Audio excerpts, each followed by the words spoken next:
In 2 Kings 17:24 through 26, we read, "And the king of Assyria, he brought men from Babylon, and from Cutha, and from Ava, from Hamath and Sepharvaim, and placed them in the cities of Samaria instead of the children of Israel.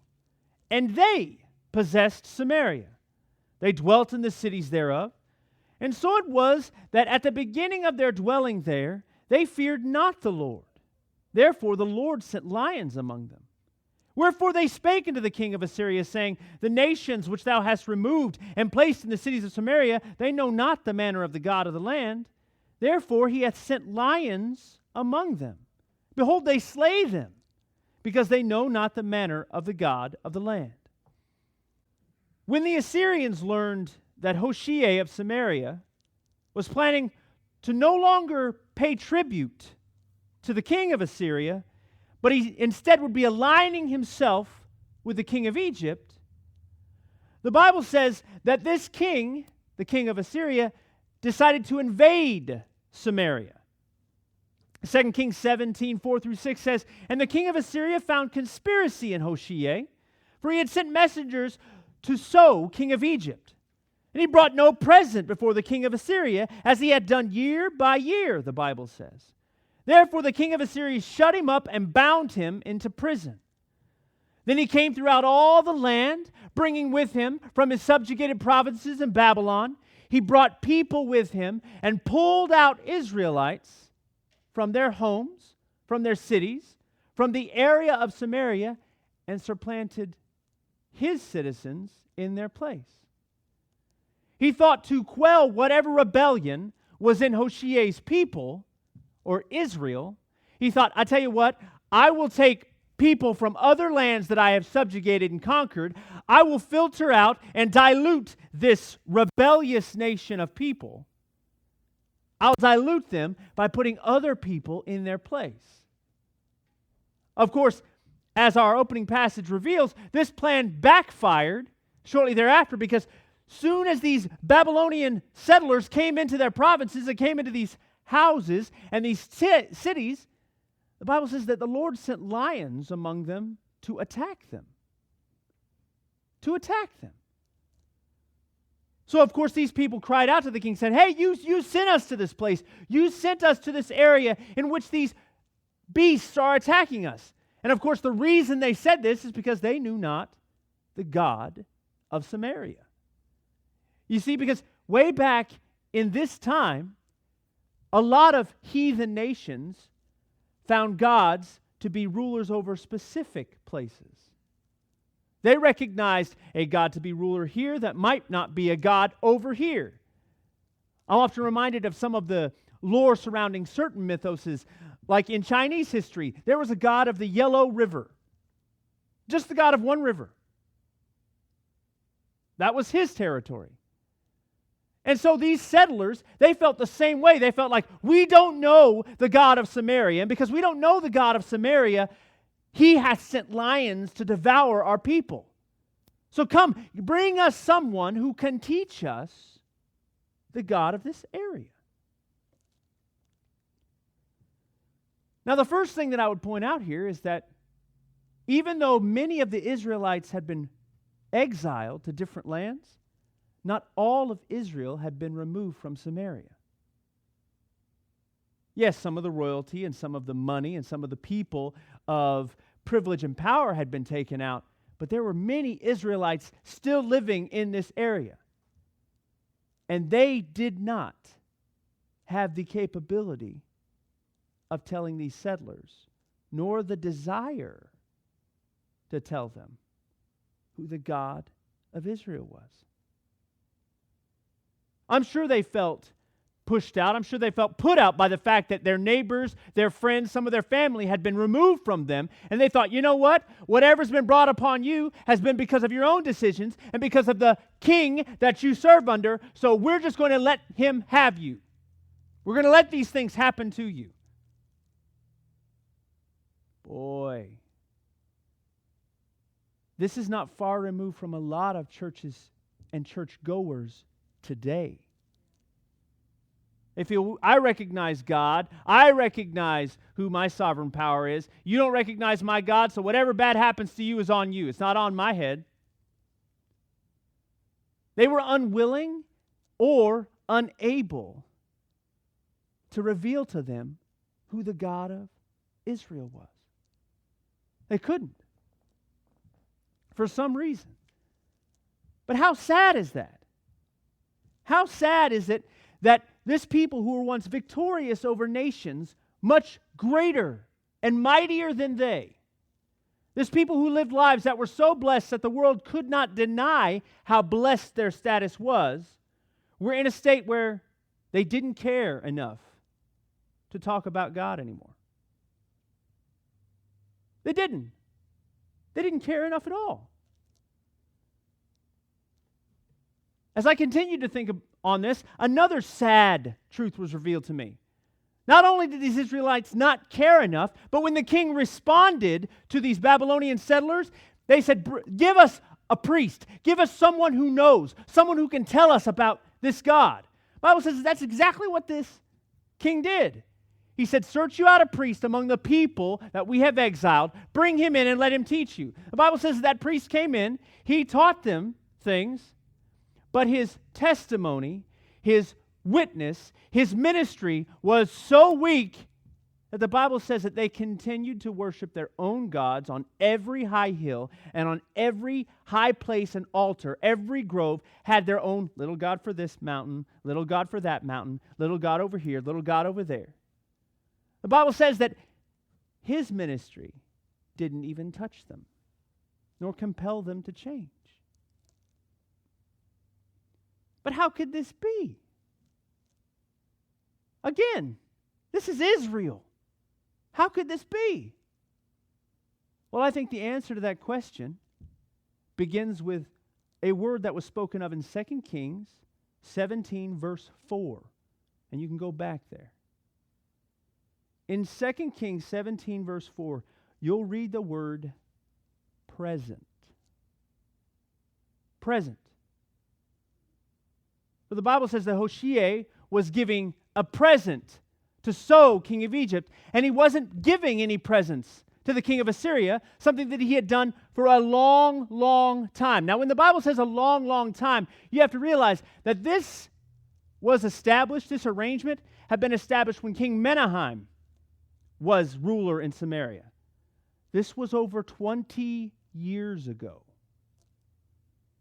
The Bible says that when he first became king, Assyria sought to invade Israel. And what did he do? He's like, hey, we will give you gifts. We will give you presents. We will give you all of these things if you'll just not conquer and destroy us. So the king of Assyria said, hey, sounds like a good idea to me. Sounds like a really good idea to me. So I'll tell you what, I will not destroy your nation if you continue to bring me presents. Now, I use the word present loosely here because what they were really referring to was tribute. Tribute. Yes, you heard that right.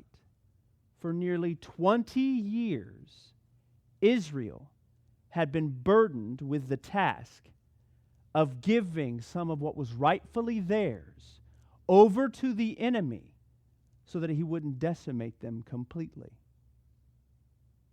This, too, is something that happens within the church today. This, too, is something that happens within our Christian lives today and those around us today. But you think, why in the world would they do that?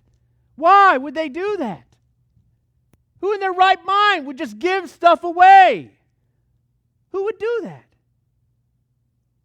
A people who do no longer possess the ability to achieve victory do that. A people who are defeated already do that. They hadn't been living their lives as God had instructed them to. Because of this, the one who fought for them was no longer among them. 2 Kings 17 and 18 says this. And that wasn't even the end of it, for the Bible says that God became so disgusted with the way that they had been living that he sent spoilers among them to spoil them and their goods. Again, they were giving presents, right? It was tribute. They were giving stuff to these heathen kings, to the king of Assyria. In the beginning, they knew who the Lord of the land was. Just like in the beginning, some of us know who the Lord of the land is. Why? Because He brought us redemption and salvation. He brought us to the point where we could say to anybody and anyone, we didn't have any qualms about saying, come see the man who knew me for what I was and still decided to save me. That's what they did. Just like them, a lot of us were like this. But what happened is slowly but surely we start to hear of some of the things that we had, some of the things that we used to be. We think within ourselves, hey, it's okay. It's okay if I do this. It's okay if I do that. You know why? Because I'm a stronger person now, because greater is He who is in me than he who is in the world, right? That's what the Bible says. I'm a different person now. I'm not going to fall into the same ruts that I was before. I'm not going to do that. Why would I do that? Besides, no one would ever know. Who am I hurting by doing it? These are the thoughts that start to creep in to the minds of these young Christians. And before you know it, they too begin bringing presents to the one who will never fight for them, who will never seek their good, but only wants one thing from them, and that is to turn them into a vassal or a servant of Him. That is what they do. And they act like these are negotiations at first, right? We're making deals. We're making deals so that the devil doesn't completely destroy us. We will give him things. And before you know it, we're giving him way more than we had bargained for in the beginning, because he will take, and he will take, and he will take. When in the first and foremost, we should have been giving gifts to God. The devil will take your family, he'll take your family members, your friends, your loved ones. He'll take these things that you hold dear and he'll rip them from you. All the while you're sitting there saying, but I have to do this. I have to do this because he'll destroy my whole life if I don't do this. He only has power because we're letting him have power. He only has power because we make deals with him in the first place. We should make no deal with the devil. We should make no deal for our friends, our family ones, for these people, these things in our lives. Well, how do we do that? We do that, of course, because we know that we are doing things that we shouldn't be doing. That's what happens. These things enter in. So they start doing these things. They know these things are wrong. And before they know it, actions like this will lead to one and only outcome. That outcome is also in 2 Kings 17. It's the Hoshea outcome. The Bible says that Hoshea, when he got tired of giving gifts to the king of Assyria, where did he go? He started giving gifts. He went to Egypt. What is Egypt known as? It's the house of bondage. The house of bondage. And then from there, what happened? The king of Assyria put him in prison. He became bound and oppressed in prison, encased in prison by his own actions and sin. And that's exactly what happens to us. We begin making deals with the devil, and before you know it, we're back in Egypt where we started. And then we're in prison. No longer free, no longer able to be victorious, no longer able to have God with us. And we wonder, how did this happen to us? Well, God's not going to deal with those things. He doesn't make deals with the devil. He doesn't. But how do we keep from doing that? Well, it's simple. God had commanded Israel to be His people. He had commanded Israel to be His people. And knowing that, they needed to live the way that God had asked them to. Paul could see that any type of deal making with the devil, any type of path that leads us to giving tribute or trying to make deals for our salvation leads to one place. And those interactions, warning against them, he said in Romans 6:12-18, "Let not sin therefore reign in your mortal body, that you should obey the lusts thereof. Neither yield ye your members as instruments of unrighteousness unto sin, but yield ye yourselves unto God as those who are alive from the dead, and your members as instruments of righteousness." Why? Why do this? Because to whom we yield ourselves members to and servants to, those servants we are, and we will obey those masters. This is the bondage that allows these things back in our lives that we end up paying way more for than we actually thought were. We thought, hey, we could get away with this. We can do this. We can do that. These things have costs that we don't even realize. And before we're knowing it, we're making so many deals on things that we can't even afford to pay. We can't even afford to pay. And it's all because we allowed this negotiation to take place. As children, we must understand that God doesn't desire to mingle with sin. As we said, Israel no longer had God with them. And even Paul said in 2 Corinthians 6:17-18, "Wherefore come out from among them and be ye separate, saith the Lord. Touch not the unclean thing, and I will receive you, and shall be a father to you, and you shall be my sons and daughters, saith the Lord Almighty." In order to create that type of relationship, we too must become sinless. Now, a lot of people associate sinless to perfection. Trust me, we're a long way from being perfect. But you don't have to be perfect to be sinless. You don't. They are two separate things entirely. Being sinless means being free from sin. Being perfect is something we will never become until we become more like Him. It won't happen. So binding the two together is a recipe for disaster. Seek the first. Seek to be sinless. Stop making deals with the devil about the things in your life.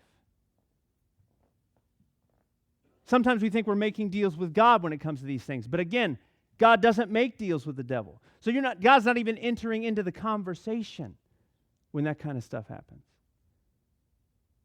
That's just us making those conversations. Now, this is important because aside from the obvious danger, when he says, "Come out from among them and be ye separate," the reason why this is so important is because aside from the obvious danger of falling back into sin, which so often happens to each and every one of us, from letting these things back in, it's the fact that just encouraging them to be around us will make us think that we can get away with certain things. And it also hurts our witness to the point where, once again, those who live around us, who need that witness, who need that understanding, who need that God presence in their life, they don't see it. They don't see it. This is something that we cannot afford, is to lose that ability and that desire to be a powerful witness to the world. We just can't. Clearly, the Israelites thought that none of these deals were going to hurt them, or they wouldn't have made them in the first place, right? They thought this was to our benefit. But this process led them to vainly thinking that they could just get away with these things because, hey, they've already paid their presents. They've already done what they need to do.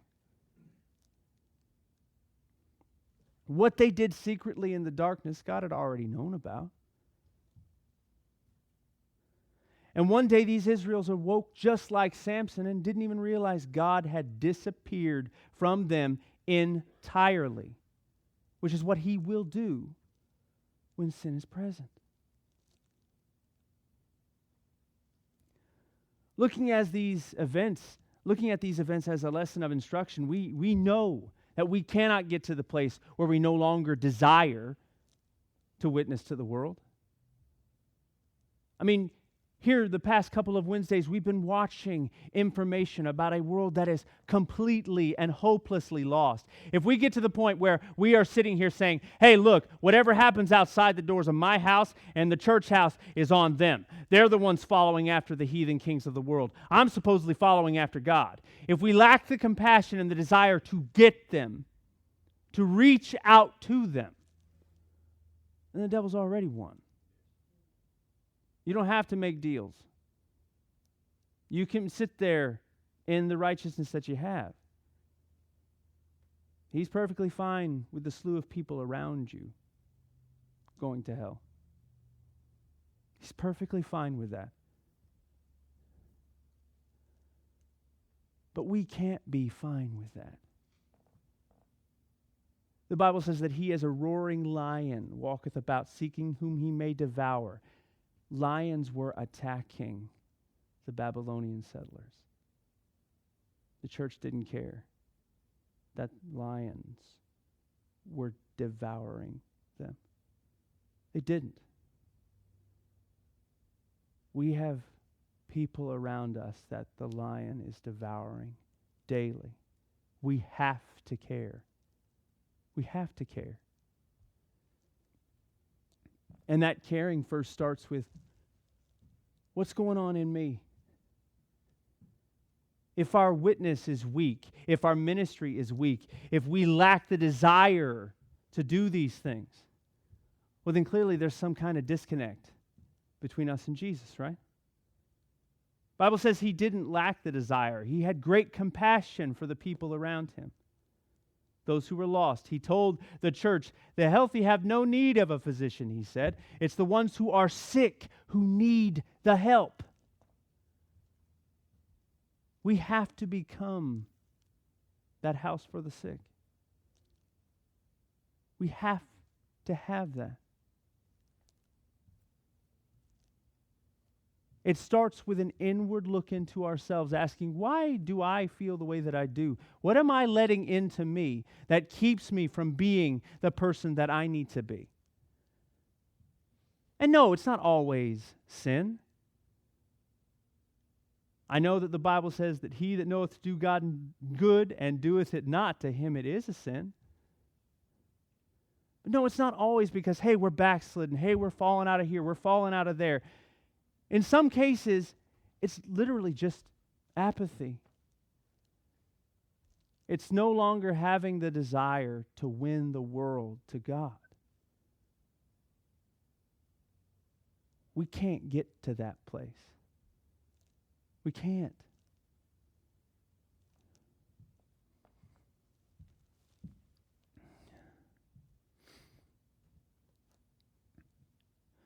When one understands how important salvation is, one realizes that people's lives are ending like that.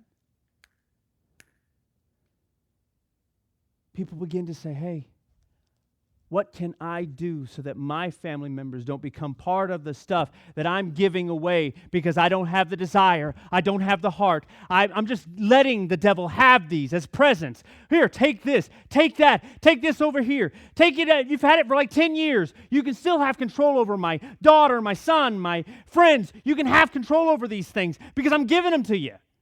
I'm not fighting for them. Here, just take them. This is how it started.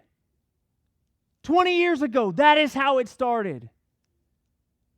It started with deals. It started with a lack of desire. And then the church lost the power to save the world because of it. We cannot get there. If these are indeed the last times, if we are the last generation for this to fall upon, then we have to be even more zealous today than our fathers, our mothers, our grandfathers, and grandmothers were before us. We have to be.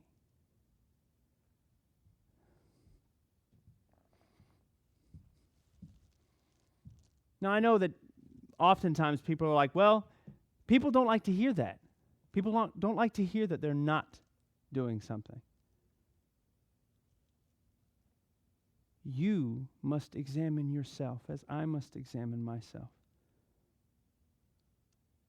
I know there are things in me. I know there are ways in me that I need to push harder and push further forward. But that is a part of building up, right? It's removing the weak parts. It's removing those things that need to be tore down so that you can rebuild it with something that is stronger, something that can stand. That is what we're here to do, is to build up. But in order to do that, it requires work.